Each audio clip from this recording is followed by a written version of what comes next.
8 రోజులైంది కాంగ్రెస్ ప్రభుత్వం నూతనంగా ఎన్నుకోబడి నూతన ముఖ్యమంత్రిగా వచ్చిన రేవంత్ రెడ్డి గారికి మరోసారి విన్నవించుకుంటున్నాం.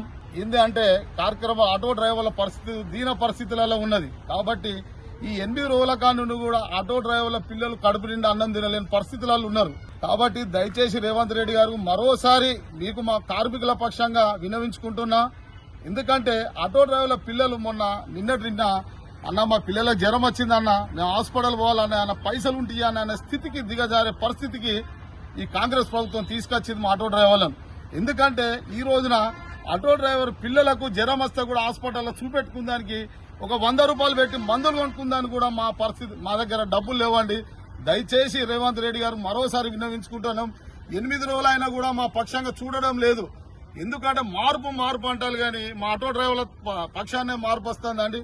ఆటో కార్మికులను దయచేసి కడుపులో పెట్టి ఆదుకోనండి, కానీ కడుపు చించకండి. ఎందుకంటే గత ప్రభుత్వంలో ఆటో డ్రైవర్లను ఎన్నో విధాలా కడుపున పెట్టుకుని ఉంటే ఈ ప్రభుత్వం వచ్చి ఆటో డ్రైవర్లను రోడ్డు మీద పడేసిందండి. దయచేసి మరోసారి చెప్తున్నామండి, ఈ ఉద్యోగస్తులు కూడా అయ్యా మేము ఫ్రీ బస్ పెట్టమని అడగలేదు.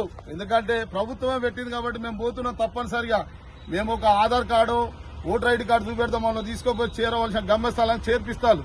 అయ్యా మరి రేపు మాకు ఆపద వస్తే ఆ రాత్రిపూట వచ్చేది ఆటోలే అయ్యా, మాకు బస్సులు కాదు. దయచేసి ఈ మహాలక్ష్మి పథకాన్ని వెనుక తీసుకోమని వారు కూడా చెప్పడం జరుగుతుంది.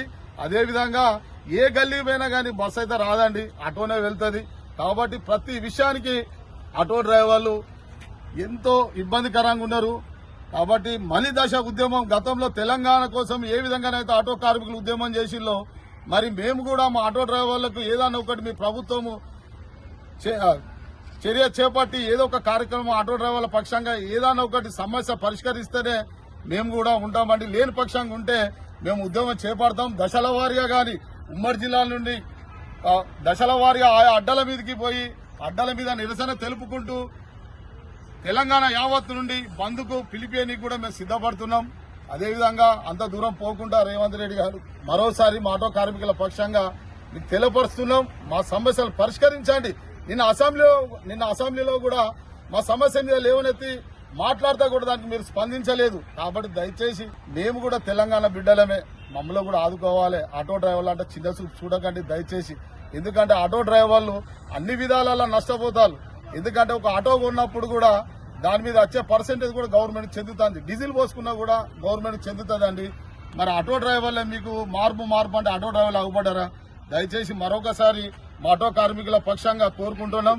ఇది కనుక మీరు తక్షణమే నిర్ణయం తీసుకొని సమస్య పరిష్కరించకుంటే యావత్ తెలంగాణ కార్మికుల పక్షంగా కూడా మేము బంద్కు ప్రకటన ఇయ్యడానికి సిద్ధంగా ఉన్నామని ఈ మీడియా ద్వారా మీకు తెలియపరుస్తున్నామండి. మహాలక్ష్మి పథకాన్ని వెంటనే మహాలక్ష్మి పథకాన్ని వెంటనే మహాలక్ష్మి పథకాన్ని వెంటనే మహాలక్ష్మి పథకాన్ని వెంటనే ఆటో కార్మికుల ఐక్యత ఆటో కార్మికుల ఐక్యత ఆటో కార్మికుల ఐక్యత Telangana auto drivers union Telangana auto drivers union